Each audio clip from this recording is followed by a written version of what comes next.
Hey everyone, it's technology expert Burton Kelso here with another tech tip to help you get the most out of the technology in your life. Today we're talking about Microsoft's OneDrive. My opinion about OneDrive is it's probably one of the best cloud storage services out there. OneDrive's been around since Windows 8 and of course Windows 10, but OneDrive is a file storage service that allows you to store your files up in the cloud, allowing you to access those documents, photos, and even videos from anywhere in the world. Doesn't matter what type of device you have, OneDrive will work with it. It'll work with an Android phone, an iPhone, a Windows computer, and even a Macintosh laptop or desktop computer. The great thing about OneDrive 2 is that it comes included free with Windows 10. It is a free app to download. Now the downside about the free version is that you only get 5 gigabytes worth of storage with the free version of OneDrive.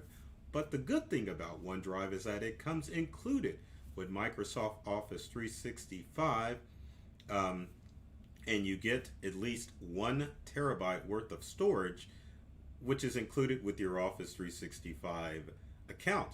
It makes it a good option if you're already an Office user and you need some place to store those files. Now again, one of the downsides of the Office 365 OneDrive is that when you save documents, it wants you to save them to OneDrive. But the good side, again, is the amount of storage that you can have up in the cloud, which will allow you to store a ton of documents and have them accessible from any device. Now, working between a Windows and a Macintosh computer with OneDrive can be a little bit different.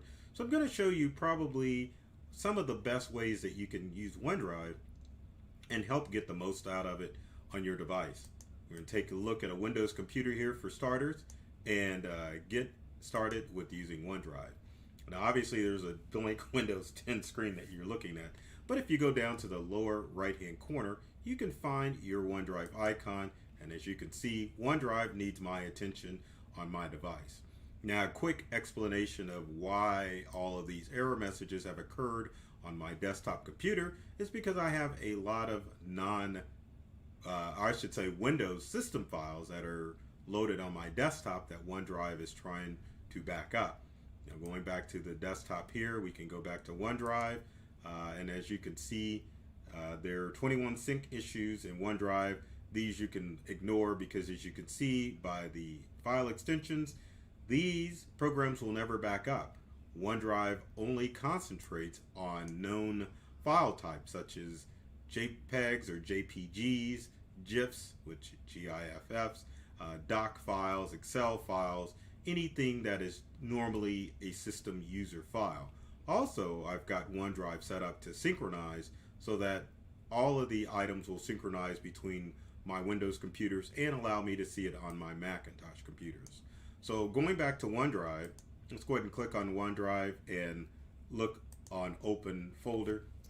And as you can see, if you go to your OneDrive personal folder, folders that are being synchronized to the cloud have a little cloud icon on it.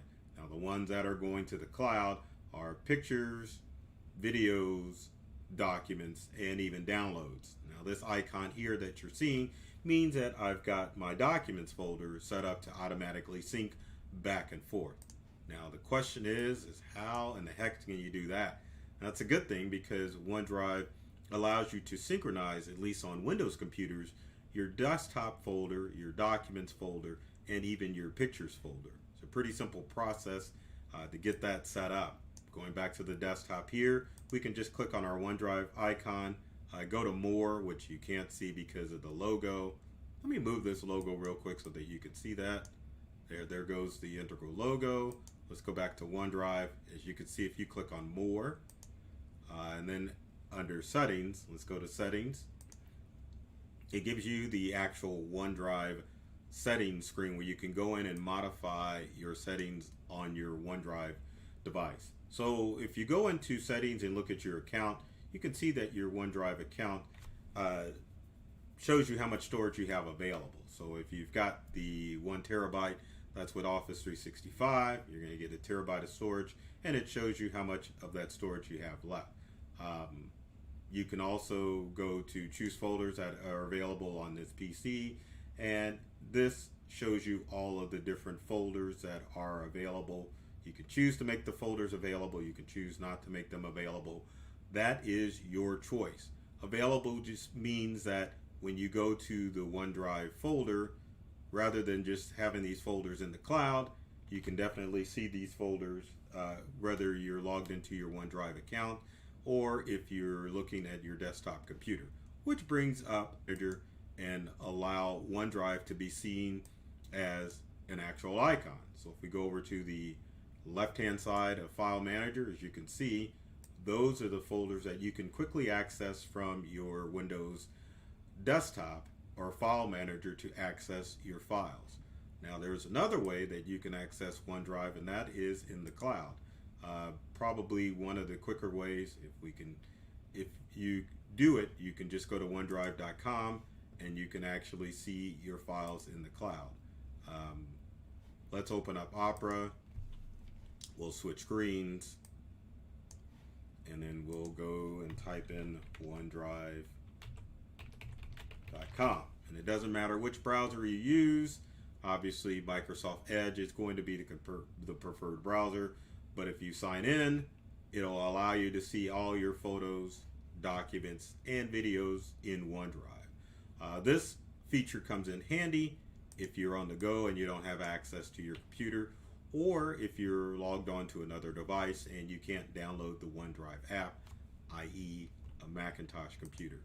So going back to OneDrive, another wonderful feature of OneDrive is the fact that you can get your files to synchronize back and forth.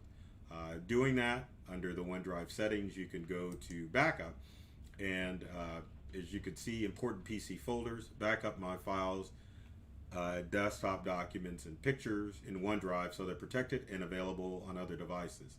What this essentially means that if you're backing up your files on your Windows computer, they will be accessible in the cloud, meaning that anything that's stored on your Windows desktop documents and pictures folder will be accessible in the cloud or at any device.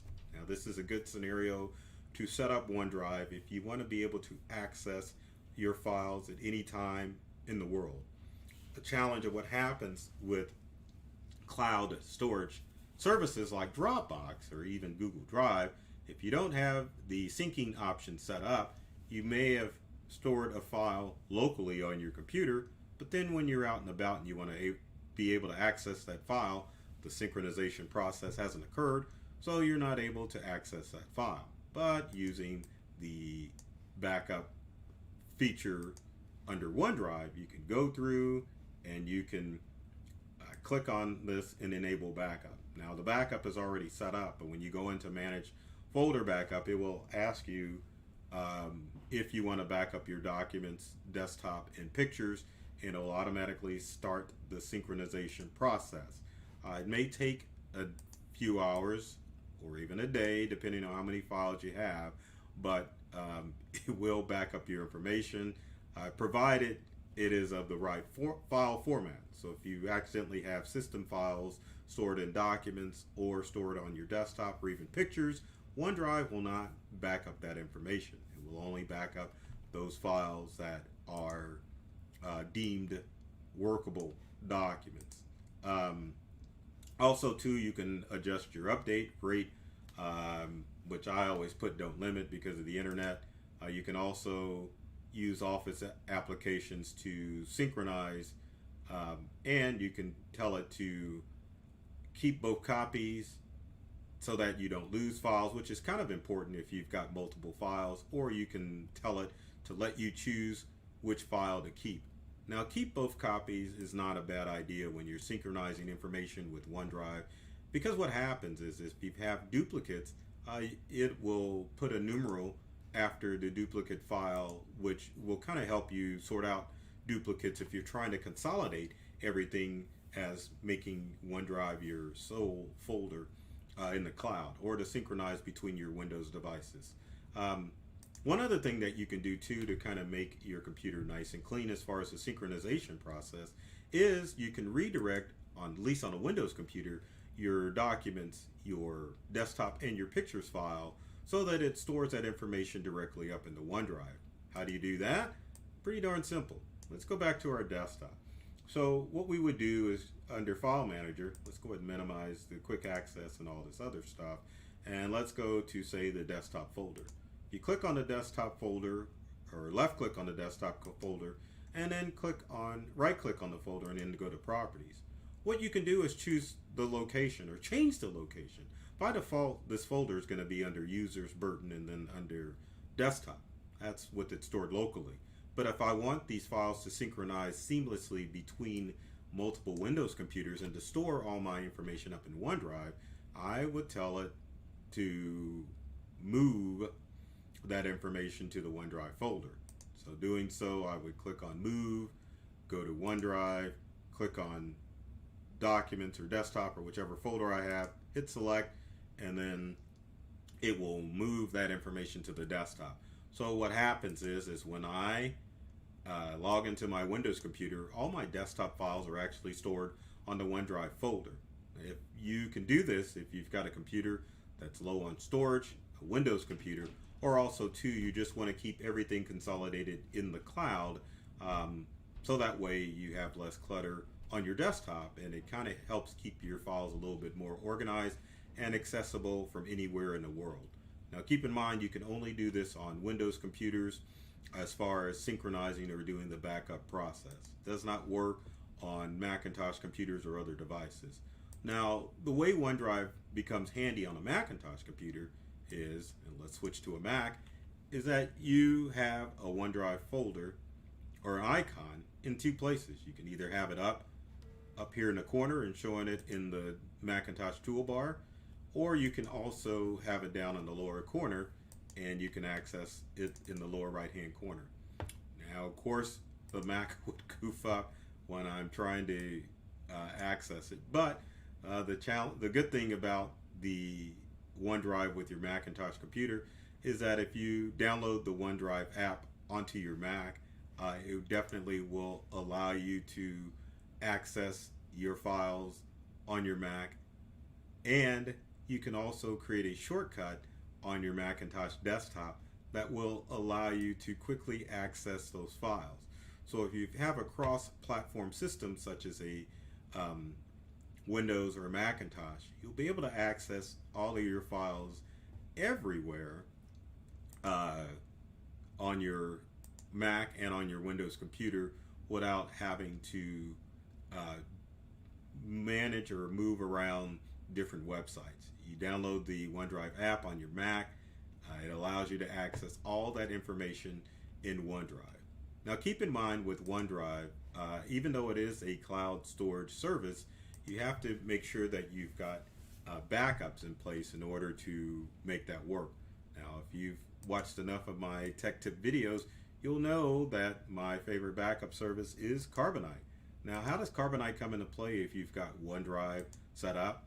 Well, going to Carbonite, we can go and I'll open up File Manager, and opening up File Manager and going to OneDrive, as you can see, if we click on desktop or any of these files, we've got the status that they've been backed up with OneDrive, but also Carbonite will back up your OneDrive files as well, because if you've got OneDrive installed, it will treat your OneDrive folder as a local folder, meaning that you can automatically back up that stuff.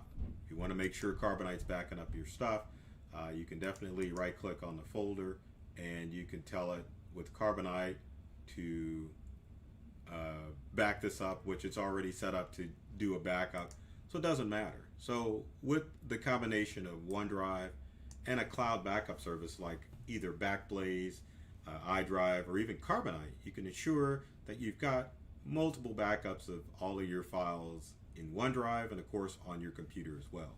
So if you are using OneDrive as a cloud storage service, that's what you should use it as, is cloud storage. You definitely don't want to use it as a backup service. It can back it up to the cloud, But with backup, you definitely need to have some redundancy because you never know when disaster strikes in the form of ransomware or just a plain goof on your end as far as OneDrive is concerned. Now, another thing that you should know about OneDrive too is that you've got your computer recycle bin, but OneDrive has its own recycle bin in the cloud. So if you log into your OneDrive account via your favorite web browser, there is a recycle bin that you can go to if you've accidentally deleted files and retrieve those files out of a recycle bin. So it's kind of good to have that redundancy as well with OneDrive as far as your files are concerned. So with that in mind, if you want to be able to access your files anywhere and you're looking for a service that gives you a robust and large amount of cloud storage, take a look at OneDrive. Many people make the mistake of signing up for a Microsoft Office 365 account, not realizing that OneDrive is automatically included in their Office 365 subscription. And also, if you're a Windows 10 user and you're looking for a viable option to store files in the cloud, you might want to look at OneDrive, because a lot of the cloud backup services or cloud storage services out there only give you about 2 terabytes of storage, whereas OneDrive gives you 5 terabytes of storage free. It's the same as iCloud, but I will say that what makes OneDrive a little bit more robust than iCloud is that it allows you to store a wide variety of files, whereas Apple's iCloud Drive kind of limits you to only Apple storage files. So with that in mind, if you have comments and questions, leave them in the comment section below. We'd love to, let's get that right, below. We'd love to hear from you to see if you have any other questions about OneDrive or if there's any other tech tips and tricks you'd like me to cover in future videos. So with that said, I love technology. I've read all the manuals and I'm serious about making technology fun and easy to use for everyone. Take care of yourself and do many things to make you smile, and thanks for watching.